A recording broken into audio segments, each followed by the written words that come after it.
ಸಂತೆಕಟ್ಟಿ ನಾಯಂಪಳ್ಳಿ ಸಮೀಪ ಸುವರ್ಣ ನದಿಯಲ್ಲಿ ಗಂಡಸಿನ ಶವ ಪತ್ತೆಯಾದ ಘಟನೆ ರವಿವಾರ ನಡೆದಿದೆ.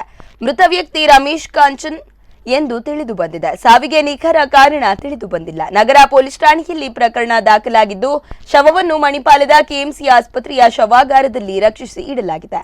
ಶವ ಸಾಗಿಸಲು ನಾಗರಿಕ ಸಮಿತಿಯ ನಿತ್ಯಾನಂದ ಒಳಕಾಡು ಅವರು ಉಚಿತ ಆಂಬ್ಯುಲೆನ್ಸ್ ಸೇವೆಯನ್ನು ಒದಗಿಸಿ ಇಲಾಖೆಗೆ ಸಹಕರಿಸಿದರು.